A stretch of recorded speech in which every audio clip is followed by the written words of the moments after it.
Begin the current Daf Mesechtes Bava Kama Daf Nun Vav. We begin on the bottom of Nun Hey Beis, 5 lines up in the bottom of the Yomid, the first of the wide lines, where the Gemara continues in a related discussion from the halacha of our Mishnah.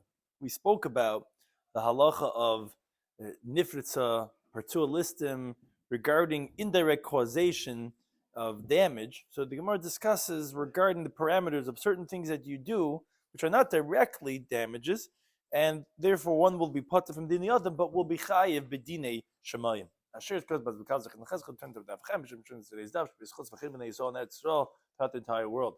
So discussing today's Daf are abba dvarim. There are 4 things that Isa who does that put him in the adam. Again, we can't prosecute him in a court of law. But in the laws of heaven, they're like, okay, you caused this damage, and therefore, from Shemaim, they consider him liable. Simon, the mnemonic of all the different questions the Gemara is going to ask, regarding cases that seem to be, also should have been included things that are put within the Adam within the Shemaim. How come we only said the 4 things that were mentioned? The Gemara explains the halacha of the Mishnah of nifritza b'layla, if the wall broke in the middle of the nighttime, or bandits broke open the wall, v'yatz v'zika, and it went out and damaged potter, that is going to be potter, parameters of the halacha. And hanicha b'chama, if let's say you put the animal in the sun, or you give it over to a chesed v'katan and it goes and damages, that you're going to be chayiv. What's the parameters of that halacha?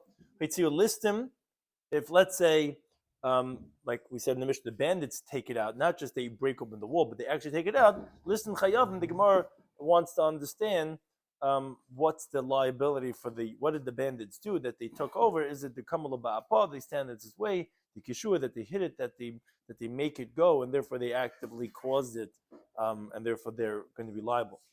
And the halacha of masal l'raya nichnas raya tachtav, the Gemara gets into a discussion when you give over to a shepherd, that the shepherd takes over the role of the owner and responsibility, and which that gets into a discussion of shemesh masal l'shayim, when one guardian gives over to another one regarding the exemption or the liability of doing that, of giving over those responsibilities. So begin the current Daf, the bottom of Nunheima Bays, 5 lines up at the bottom of the Yomid. So the Gemara Tanya learned Brayso. This relates to the theme of the Mishnah of Partua, of the breaking open the walls. Amr B'Shui says, Abba Dvarim, there are 4 things. So whoever does those 4 things, Pat B'dini Adam, he's exempt from the liability in the court of law, because as Rashi tells us, this Tana holds Kudama bin Nizakin, when you have an indirect cause of causing someone damage, you're exempt.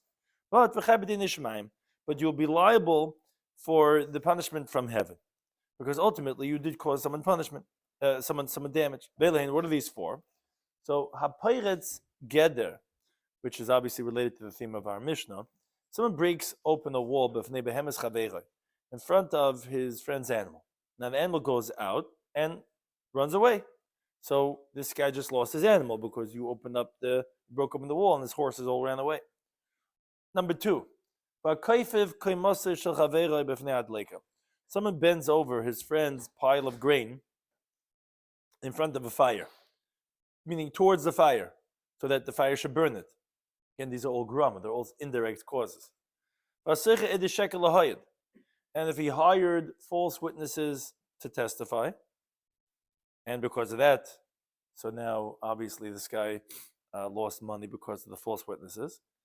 And number 4 is vayideya edus lechaveira ve'ein meidlai. If you know testimony to help a guy in this court case, and you don't testify, because of that he lost the case, so that's a cause of loss, and hence that is chay b'dinei shemayim. Although obviously b'dinei adam you didn't do anything directly to damage him. So now the Gemara goes and explains each one of these 4 halachas. Amamar, Tan the Brayso said, the guy goes and breaks open the guy's wall of where his animal is staying. So the animal runs away, and now the guy lost his $10,000 animal. So that says, well, what's the case talking about? If we're talking about a strong wall, so the Medina Adam Naman Chayiv, which Rashi and Teiz both explain, meaning, why should we Chayiv Medina Adam? Meaning, at least on the wall, because the wall was strong. The wall, you damaged the guy's wall, and that you did actively with your hands. Because Rashi says you can't say it's going on the behema, because you learned in the Mishnah, Partua Listim, that you're potter if the bandits break open the wall, and then you're going to be exempt because that's just a grama. So it has nothing to do with a strong wall or not. This that we're asking on the strong wall is that you should be chayiv b'dinei adam and the wall itself. So rather, obviously, says the Gemara, because we're talking about where it was a shaky wall, where you didn't really cause the guy any loss because it was meant to be destroyed. So he's discussed regarding is it a mitzvah to destroy it? It was going to be destroyed, but either way, it's not something that that you're going to be liable for the wall itself. Shais actually discusses that was actually a thought that maybe why he'd be put even medina shemayim because of the animal. There's a mitzvah to destroy that wall. So maybe you'd say that he's not really right.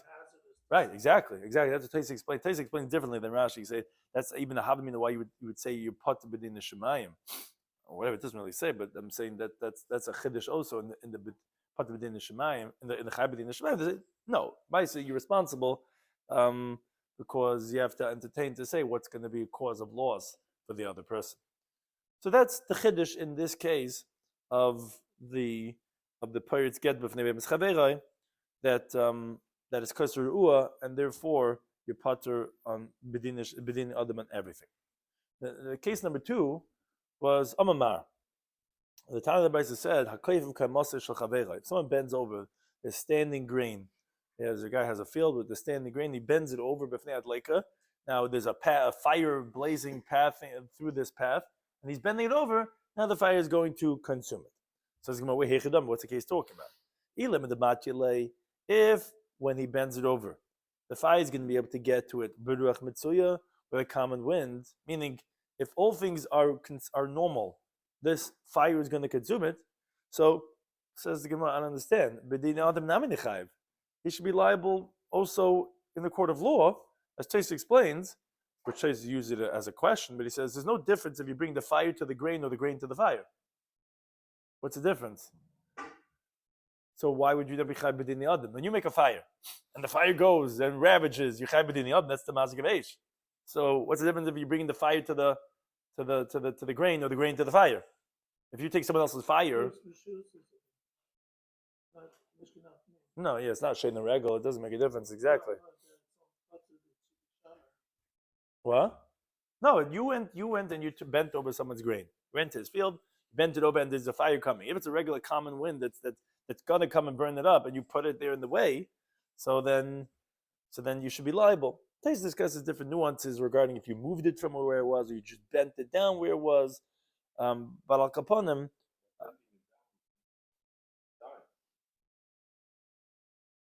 right. So that's the Gemara's question.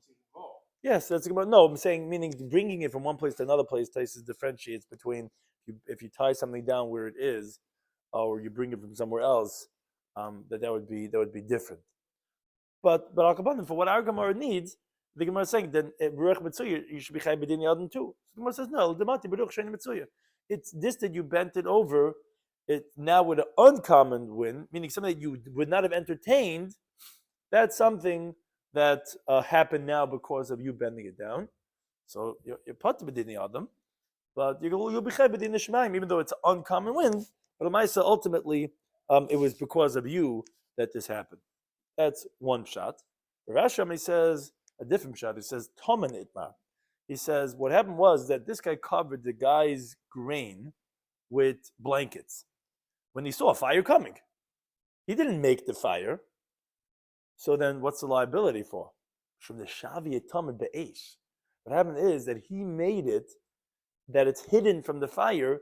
He indirectly caused the victim to have a loss, and the one who made the fire to be exempt, because this halacha that the Gemara brings later on the Samachal and Beis, that by Eish you're pater on Taman. If something is hidden, we'll see over there why, that you're pater. Now the problem is, which is interesting, this guy intended even, and this is what Tais discussed, even try to help the guy. He figured I'll cover it with all these different leather blankets to maybe the fire won't cause it. But the problem is now he indirectly caused that now the one who made the fire is going to be exempt. that's the case, you'll be part of the adam because you didn't do anything to actively damage the guy. It's a halachic liability now of Tamin. Therefore, it sounds like that even if you tried to help the guy, Lamaisi calls him a loss, you'll be Chai B'din Shemaim. It shows the person's responsibility that Shemaim has for a person. Case number 3, Amamar, how the Brisa said, Hasoicher Edei Sheker. Someone hires false witnesses. And because of that, they cause someone a loss for the testimony. So this guy who hired them is going to be liable B'dei Shemaim. Says, what's the case talking about? In other words, Ilim Lanavshe, if he hired false witnesses for himself to collect money from someone else, so what do you mean? The money that he won the case, he's got to give back, and therefore that means to say that in the court of law, of course he'll be liable because he has to give back the money what was the ill-gotten gains. Says Gemara, no, we're talking about Ella Lechavre. We're talking about where it was for his friend. And he hired false witnesses that Reuven could collect from Shimon. And obviously Taisa says, we're talking about where that friend doesn't have what to pay, or he went overseas. Or for example, we don't know that they're false witnesses. It's just that he hired them. But they might be true witnesses. So that's what we're saying, that he'll be chayiv for B'dinei Shemayim, but it'll be pater from a Dinei Adam. That was case number 3. Case number 4 was Vayidei Edus L'Chaveiroi Ve'einem Meid Loi. Someone knows testimonies for his friend and he doesn't testify.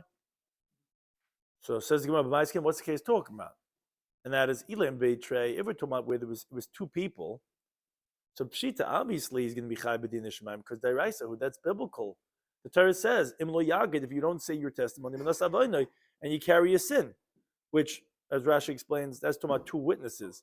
From the fact that the Torah is particular about yagid, about testimony, which sounds like if they would have testified, this guy would be liable money. And also, says Rashi, the Gemara in the beginning of the Masechta says, wherever it says aid, where it says here the word aid, it refers to Shnei Eidim, 2 witnesses, until the Torah specifies the word echad. Like it said, lo yokum aid echad be'ish. But the word aid means actually 2 witnesses. So here where it says who aid in this pasuk is obviously referring to 2 witnesses. So obviously, in other words, it's such a pashut thing. Why would we have to say this halacha of being chai b'dinei shemayim? Which Tosfos says, even though really the pasuk is talking about shvua se'edus. Where does he know? Where does he know what? It's the Kabbalah. What? That don't give Edus. So that's what Tosfos is discussing. That although this pasuk is talking about when witnesses swear that they don't know testimony, and not just not saying testimony, says Tosfos that the pasuk is telling you that if you Tosfos basically said without a shvua, there's also a sin. The pasuk is just telling you have a carbon shvua if you swear to that effect that you don't know testimony. But if you know testimony and you deny it in the court of law, Tosfos has to be that it's not just enough that they don't say the testimony. It must be that in court they say that we don't know. And that's the pasuk says, if you don't say testimony, unless when you carry a sin. So obviously you chai b'dinei shemayim. So what would be even the chiddush on saying that? Says the Gemara El B'chad. No, we're talking about where actually it's a single witness. What does a single witness do? I thought you need 2 witnesses. Single witness would obligate the defendant to swear an oath, and that's why you chai b'dinei shemayim. Because had you testified, you would have at least obligated an oath, and maybe he wouldn't have sworn falsely, and he would have paid. So therefore, b'dinei shemayim, you're liable. So that's the 4 cases that the Gemara says that a person is patur b'dinei adam and chai b'dinei shemayim. Says Gemara, v'su leka? Are there no other cases that are patur b'dinei adam and chai b'dinei shemayim that says only these 4? But the ikka there is, and the mnemonic is, Simon is ha'isa, b'sam, b'shliach, chaveiroi, nishbar. These are the 5 cases that the Gemara asks and says they're also patur b'dinei adam and chai b'dinei shemayim. As the Gemara says, you have a brisa. If someone does work with the waters for the paraduma, what does that mean? Let's say use it as a weight, as an opposite weight, a counterweight, as the Gemara says in Gimel, the Gimel Alf, which that invalidates it when the malach is done with it, or beparas chatas, or let's say with the actual paraduma itself. So if someone does work with these things, patur b'dinei adam, he's exempt from punishment in the court of law, which because Rashi tells us that this mandam holds hezek shein and nicker. When you do damage which is unrecognizable, that's not considered damage. It looks the same thing as it always did. Which Taisa points out, the Gemara Gittin does ask on the one who holds hezek shein nicker shmei hezek from here. But moreover, Taisa says this halach of doing malacha with the meichatas has to be before you actually mixed it with the ashes, because once that's done, it's already done. You can't invalidate it like the Yerushalmi, like the Sifri brings. It's only the mishmeres l'meini to protect it before. But once it's already done, you can't invalidate it. But al kapanim, you're patur from dinei adam. You're liable for dinei shemaim. So you see, here's another case. And by ikka, there's another case number 2. That's the case of Bisam. We said the ha'isa was the first one, and we have another brisa. These are all brises that we're asking from. If someone places poison in front of his friend's animal, he's exempt from dini adam because he didn't actively kill the animal, but it was a causation, it was a grama. And you have another case, a Mishnah later on the New Testament base. Mishnah says, someone sends a fire in the hand of a deaf, mute, or mentally deranged or minor, he didn't do anything, because you gave it over to parties that are not so responsible. And you have case number 4. You have someone frightens his friend. He blows in his ear suddenly and he frightens him, but he didn't do anything to his body itself. So you're exempt from a court of law, but you're liable for the punishment from heaven. And you have a case number 5. Someone, his jug broke in the street. He's like, okay, he left it there on the street. He didn't pick it up. Or or his camel fell down, and he didn't bother to pick up his camel. Remeir holds you responsible for the damage, which the machlekes was explained already in Perek Manechan of Chav Tesem Aleph. They were talking about by what's called nitkel pesheya, that the reason why you're chayav is because when you stumble, it's considered negligence, and then you are mafkir in the zakah, which you're liable for that. They say no, part of the adam, you're going to be exempt from dini adam because you're not negligent. But you're liable for din shemayim. So you see 5 cases that are patur b'din adam b'chayim shemayim. Why you say it's only 4? Says and you're right. Mia ikatuva. There are a lot of cases that are patur b'din adam b'chayim shemayim. But bahani Israelay. These 4 we needed to tell you certain chedushim, which Tais says even though the case of samamav in front of the animal is also a chiddush as the Gemara said of Mem Zayin and Beis. Says Tais says, but maybe it's not such a chiddush. These 4 that we said have a real chiddush to them, which is, so the Gemara explains, what would you say about all these bedin nishmaim nami loy lechayev, that you would think that they're so not liable that even at the hands of heaven you wouldn't be liable. Kamashmalan, as the Gemara goes through to show how each one of these 4 have somewhat of a chiddush to them that we're telling us. So let's go to case number 1. If someone broke open the wall in front of his friend's animal, what would you say? Remember, we said that it was talking about a kaiser u'ah. We're talking about where it's a shaky wall. So there's different ways of interpreting what does it mean lemistere. Either that it's a mitzvah to break the wall, or it's going to break anyways. So Malvin, what did I do? Anyways, it was going to break apart. I shouldn't be responsible. This guy's animal ran away, so what is it my fault? Anyways, it would have been broken. Anyways, the animal would have ran away. They're saying, no, the Maisa, you broke the wall. And because of you now, this guy's animal ran away. If the guy would have been there, he would have been able to protect his animal, whatever. And that's the chiddush for that case that you at least are chayav b'din shemayim. That's case number 1. Case number 2, we said a kleif of kamasar shechaber nami. When you bend over your friend's standing grain that's in the path of a uncommon wind that's bringing a fire. Now, what would you say? Let him say, so you think I knew that an uncommon wind is going to come and bring a random fire from somewhere else, and if it shouldn't be liable even at the hand of heaven. No, the Maisa, you bent over you caused it now, just like your because of something that you did caused the fire to come and burn it. Therefore, you're going to be chayiv. Well, Ravashi Dam and Nami Tam and Itmar, and according to the other pshat, that Ravashi said that the case was because of that you hid it. So Mautim, would you say, no, you shouldn't be chayiv im din nishmayim because I know kisui kisis in halach. I covered it for you, that the fire shouldn't burn it too fast. I came and they brought blankets and pillows and I was trying to cover it that it doesn't burn so fast. And therefore the hands of heaven shouldn't be chayiv either. That's a chiddush to say, yeah, look what you did. Now this guy, my whole grain, the whole thing that was hundreds of $1,000s, the guy who made the fire is potter because it's considered as tamen. Which Trace has an interesting question. He says, in the first of the wide lines, he says, what do you mean? Hashem knows what the guy's intention was, it was good or bad. What does that mean? Yechai b'din shemaim. In heaven, they're going to punish you for having done this.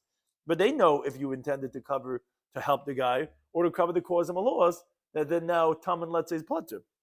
So this Trace is that no, even if a guy had in mind for good, that it shouldn't get burned too fast, and it was to save the homeowner, he's still going to be Mechai B'din Shemaim because he should have been careful. He should have entertained to say that it shouldn't cause a loss to the person.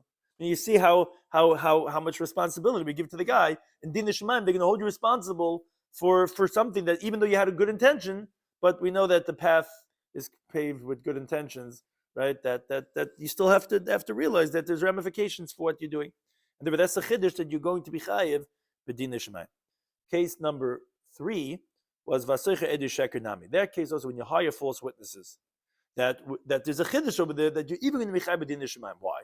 What would you say? Wait a second. Lema, the guy could say, I don't understand. There's a well-known Talmudic dictum. Divrei Rabbi Divrei Talmud, when you have the words of the master, the words of the student, Divrei Mishemin, who do you listen to? They shouldn't have listened to me. They shouldn't have testified. What's it to do with me? Because I told them, because I hired them. And the B'din Shemaim Nam L'Chaim, and therefore even from the hands of heaven they shouldn't be chayiv. Kamash Malon, that's the chiddush to say that no, ultimately, as Taisa explains, he says, Lamaisa, you hired them. And that's really the important thing. Because if you just told people, in the Chanam, of course you'd be patur. If you tell guys, go say false witness, what's that to do with me? You hire them. That's a chiddush that Lamaisa, you did motivate them with that nice green, papers to get them to say false testimony. And therefore, that's a chiddush that you mechai b'din shemayim. And case number 4 was v'idei edus l'chaveira. Someone knows a testimony for his friend. And he doesn't testify. Now, there's also chiddush mechai b'din shemayim because Mautim, what do you say? What are you saying? Remember, we said it's talking about where he's one witness. Who said that if I would testify for this guy, have a maida that the guy would admit, maybe the guy would swear falsely.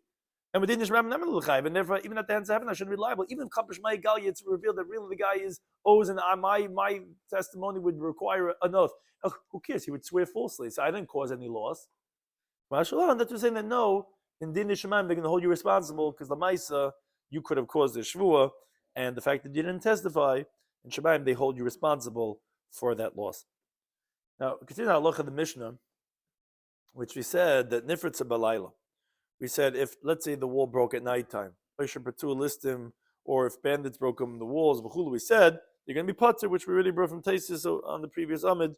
What's the chiddush in that? It seems to be the same halacha of Nolba Fnakaro. We explained what the chiddush inherent in these cases are. But Amar Rabba says this that we learned in the Mishnah, that if it's Nivitza Balayla patur, if the wall breaks open at nighttime, it's going to be patur, is Vahu Shechasra. Is specifically where the animal dug underneath the ground, causing the wall to fall, which that's an oinus for the person who owns the animal, and therefore he's not liable for the damages that the animal caused. Says Gemara, wait a second. Avaloi chasra, but let's say the animal didn't dig and caused the wall to fall, but rather the wall collapsed on its own. What's Allah? What are you trying to tell me? Then chayv, then it's your negligence because it broke, your wall just collapsed on its own. So what's the case talking about? If it's talking about where it was a strong wall, why are you liable if the animal didn't dig? What should he have done?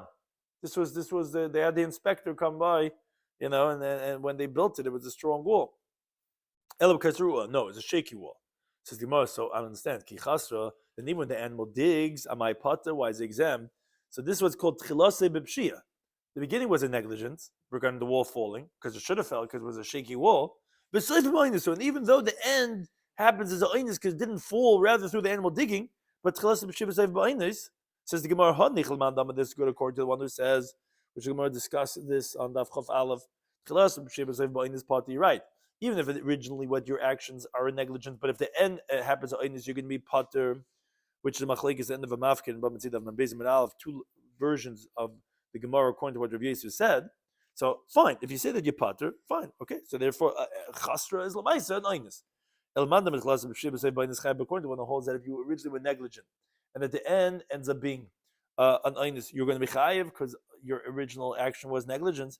Like, remember, what are you going to say? Well, if it's a kaiser ru'u, if it's a shaky wall, which you're pesheya, what does it help? What does it make a difference if it is a chasra or not? So Ella rather says, you're right. We're talking about masnit and b'kaisel bari. Mishnah is talking about a strong wall. And you're right. Even if the animal doesn't dig and cause the wall to fall, if it just collapses, you're going to be pater because what should you have done? It was a strong wall. So when was Rabbi's teaching going on actually a sefer? I was actually going on the halacha of the sefer, not on this halacha. The Mishnah further on said, if you put the animal in the sun, or you give over the animal to a deaf, mute, mental, or minor, and the animal goes out and causes damage. It says the Mishnah, you can be liable because, what do you want the animal to do? You put him in the sun, he's going to go crazy. Or you give him the cheresh v'katan, it's like your negligence. And that Rabbi says, v'afila chasra, meaning even if it was a strong wall and the animal dug and caused it to fall, because as the Gemara explains, I don't have to tell you where if it didn't dig with the kulab shiur, it's all negligence. Meaning the wall collapsing is your negligence, and the fact that you put it into the sun is negligence. And that was saying that even if the animal dug also, meaning you say that it would only be your beginning being negligence that you put into the sun, because that's considered negligence regarding the door opening, because the Gemara is going to tell us later on anything the animal could do because it's in so much pain it's going to do. But at the end of the day, that's not how the wall collapsed. Not because it was smashed against the wall because it was going crazy. It actually dug. That's considered einus. That's not something I have to entertain to think the animal's going to dig under the foundation and cause it to fall. Kamash Milan, that's a Rabbi's teaching as a chiddush. The kulab shihi. No, it's still going to be considered all negligence. My time, what's the reason? Because the Amalei, we tell the owner, made the yadas, you knew the keeping the shavkasa b'chama since you're living in the sun. Called tatzdaka the islay lemeved of the benafka. Whatever the animal could do to get out, it's going to do to get out because it's in so much pain, and therefore it's considered as all of it as negligent, and therefore that's what the chiddush of Rabbah is, that it's not only of chasr, it's even of chasr. Even if it digs, it's going to be ptur. It's going to be a liability. It's not going to be considered as a oinus. And the Mishnah said, "Hitziu listim." If bandits take out the animal, listen chayavim. So now they become responsible for whatever the animals do. So as Getin Tamid Bey says, obviously they're going to be chayiv. Why? Kivin dafkua.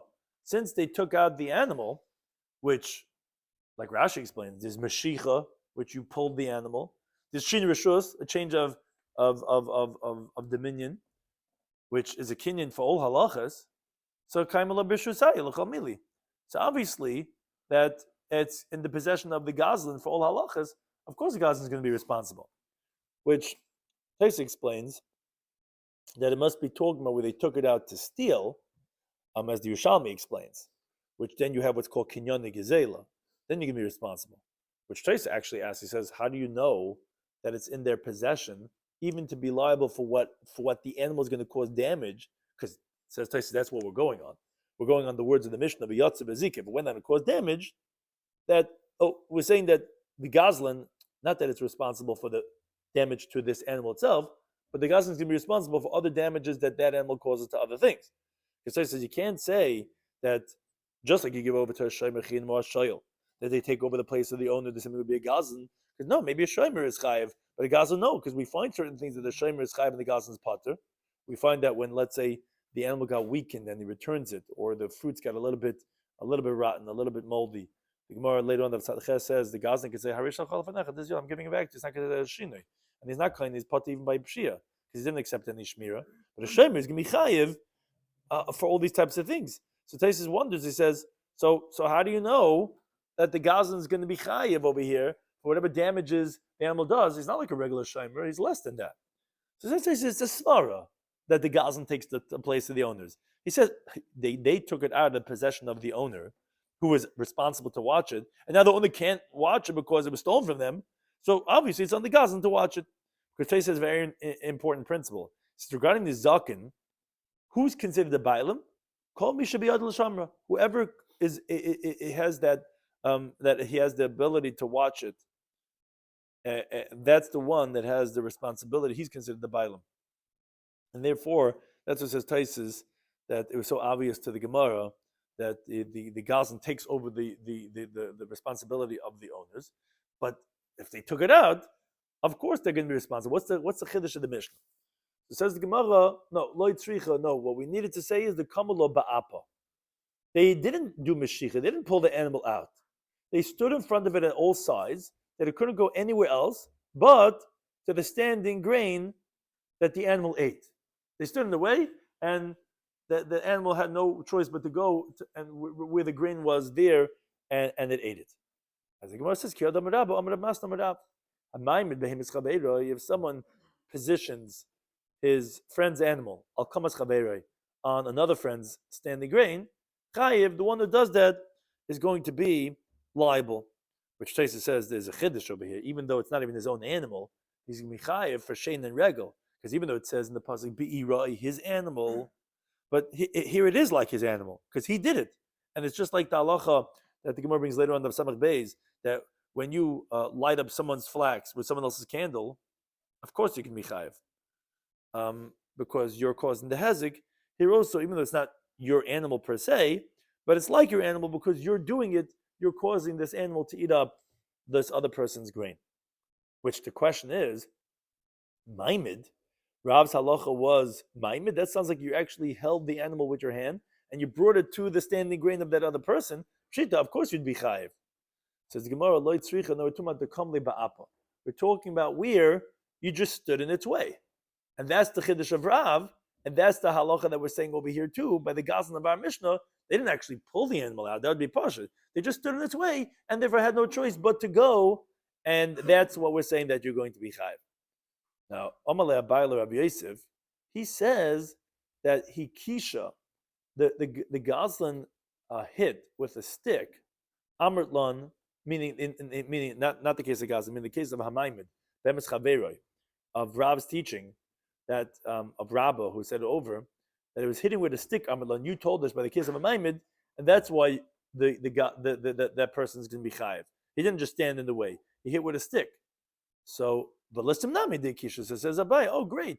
So we could say the halacha of the bandits of our Mishnah is also the one where they hit with a stick. That's Mishnah's teaching us that hitting with a stick is the meshicha, which, as Tais explains, originally the Gemara thought that ma'am and behema means that you hold it with your hand on the afser on the reins, and you literally put it onto the grain you put over there, and therefore that was so pashut. Now we're saying no. It's talking about where he hit it with a stick till it went to eat the guy's grain, and that's the chiddush that's liable, and that's the same thing by listim, which Taisa explains when the bandits hit it with a stick was to steal it, as Yerushalmi explains, and that's not considered like a dava pashut, like the questioner thought, and the Gemara wasn't concerned to explain why it's not pashut, so he says Levisha Kalahavin. He says it's simple to understand. It doesn't explain what it is. So it's simple to understand why it's not pashut. And that's the chiddush, like Rashi says, that yeah, Yikisha b'makol is Mashicha. Mashicha is usually you pull it. You didn't do actual Mashicha, you hit it. But that's the chiddush, that's like doing that, and therefore you're going to be liable in both these cases of when the animal causes damage of eating another person's grain. Now I said in the Mishnah that muscle raya, if you give over the animal to a shepherd, nechnas raya b'chulu, so the shepherd now, he assumes all responsibilities for this guy's animal. So Amelie says, "Tachtav deman." When it's being given over to a shepherd, whose place is he taking over? If it's like you're saying, where a regular owner gives over his animal to a shepherd and he takes over the place of the owner, well, we already learned this once before. It's a mission of Mendal and Beis. Mishnah says, "Masroi." If you give over your animal to an unpaid custodian, or a borrower, or someone who's getting paid to watch, to a renter, they'll take the place of the owner. So a shepherd is no different than one of these shemim who's getting paid to watch. He's a nice sachar. So what's the chiddush? Says the Gemara, no, al tachtav the shomer. We're saying where the shepherd takes the place of a custodian, and that's what the Mishnah is telling us. If a shomer gives over the animal to a shepherd, the shepherd takes his place, And now the owners have to go and litigate with the second guy, with the shepherd, and the first custodian is out of the picture. Says the Gemara, B'Shloimy Kama Ifta Lei Legamri. Is that really so? That the first custodian is totally off the hook now? Let's say this refutes Rava. Rava said Shomer Shemas L'Shomer, and we discussed this on Daf Yod Aleph, is that when one custodian gives over to another custodian, Chayiv, he's liable, even for Einsin. And that's because, as the Gemara says in Bava Kama Daf, that the owner of that deposit can tell him, look, I trust you with an oath. I don't trust that guy with an oath that didn't let this happen. So you're totally negligent by giving it over to another shomer. So obviously this refutes Rava if we're talking about where the shomer gives over to the raya, to the shepherd, and he's going to be pater. So Rava would tell you, no, my masur l'raya. What does it mean that the shomer gave over to a shepherd? It means lebarzile. It means to his student. It's normal for a shepherd to give over to his student, and that is acceptable. And you don't say, oh, I didn't trust him. No, you give over to our company. Yeah, I'm not going to be the only guy doing the work. We have all these other guys that work for me. And therefore, that's the case of Shomer Shemas L'Raya. Now the Barzile, the student, becomes responsible and not the main guy. Or another approach you could say is that Medigtani, meaning a whole different version, the Gemara says. The Gemara wants to make a dig from the fact that you say Masur L'Raya, that he gave it over to the shepherd. But Medigtani doesn't just say Masur L'Achar, that he gave it over to someone else. Shmamina, that itself tells us my Masur L'Raya. What does it mean he gave over to a shepherd? Just say someone else. Must be Masur L'Raya L'Barzil. It must mean that the shepherd gave over to his student. I mean, you're picking a shepherd to say that, yes, one shepherd gave over to his shepherd. That's normal for a shepherd to give over to his student. But it sounds like the inference is stam another person, then he wouldn't be pater. According to this version, let's say that actually supports Rava. Rava says that when one custodian gives over to another one, you're going to be chayiv. Yeah, give it over to some random person, you're going to be chayiv. So that seems to be supported according to the second version from the words of our Mishnah. I mean, they said, maybe it's just picking what's normal, that generally when the person gives over his animal, who's the guy? It's your shepherd. You're talking about who's in charge of the baby, it's the babysitter. And but maybe it would have been just as well anyone else that you'd be pater, because maybe Shemas L'Shomer would be pater. It's not a proof to Rava. Now, continuing on this theme regarding Shomer, we learned Shomer Aveda, an unrelated discussion, but it's regarding this idea about being a Shomer. Shomer Aveda, if someone, let's say, found a lost object, so what does he do? So halacha requires, as it says a pasuk in Devarim, you have to bring it into your house. So he brings in his friend's Aveda into his house. So there's a very unique machlekes regarding what's the status of this guy who's watching this guy's lost object. Rabbi says, the guy who found the lost object is like an unpaid custodian, which he is. He's not getting paid for anything. So if something happens to it, he'll get judged. Obviously, not be negligent. But anything else, Geneva, Vaveda, whatever, the 4 guys come into Jackson, they steal everything, whatever, right? Geneva, he's going to be pater because there's Shemachinam. Vesam says, no, Kishemasacha, like a Shemasacha. So, middle of the night, they come in, you guys are sleeping, and they take out all this stuff, and from those things, the Aveda that you found, the guy finally says, he sees the sign in shul, he calls you up, he says, so where's you found my thing I was looking for, it's a family heirloom. He says, oh, it was stolen, you didn't see on the news, it was these 4 guys came with hoods and they stole everything. He said, Shemasacha. Shemasacha is chayv, Geneva Aveda, you owe me the money. So what's the machlekes? What's pshat? So it says like this. Rabbi Mikashem Echinadam, he says, you're unpaid custodian, what type of benefit does this guy have? He's not getting anything out of this. He's watching it for free. Chiddush is Rabbi Yosef. He says, Kishemasacha dami. Why like a Shemasacha? He says very interesting svara. That benefit, it's almost like we had in our show this morning. There was a bris there. We didn't have to say tachnen. So as a Yiddish, oinig that you have, tachnen. So you don't have to give bread to the poor person when you're shomer the aveda. Why? The Rashi famously tells us, you're busy with one mitzvah of mitzvah Shabbos aveda. So you're pater from the mitzvah of the guy knocking on the door. No, tiftach. Yeah, you open up. No. The Gemara tells us you're busy with one mitzvah. I'm watching the Aveda. I don't have to give a bread to the poor person knocking on the door. You're getting money, you're getting currency out of this. You're getting some type of pleasure. So you're not watching for free. You're getting something out of it. You don't have to go now and do the mitzvah of the guy asking for tzedakah. Therefore, you consider having Hashem Esacha. Now, Ikad Mefarshi Hachi, they also explain it a little bit differently. Rabbi Yisrael says the reason why Hashem Esacha Dami is, he says, Kim Nechmona Shabdi Bal Karche, so it's very different svar. Since the Torah obligates him forcibly, like I wouldn't want to be a shamer over here. I'm being forced into this. Torah says you find it, you got to watch it, you got to. So Hilkach Hashem Esacha Dami, meaning you have a higher level of responsibility because the Torah is mandating this. When you're doing it out of your free goodwill, okay, we're not going to obligate you. But here, no, this is something you got to do. So therefore, you can be Chayv Hashem Esacha. Now Taisus says a very obvious svara.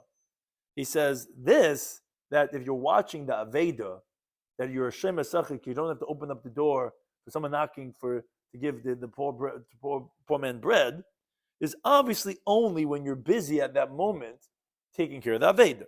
Let's say you're cleaning it out or something else that's necessary for the Aveda.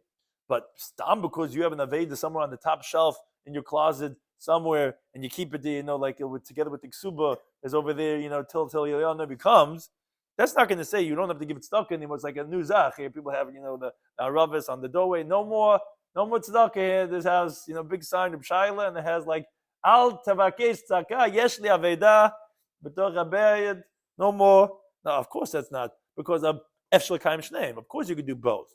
There's obvious in the Gemara and Sukkot of Chafei that it's only if you can't do both. So svara is that, of course, if a person's wearing tefillin on his head, he's wearing tzitzis on his garment, and he has a mezuzah on his door, he's going to be potter for mitzvahs.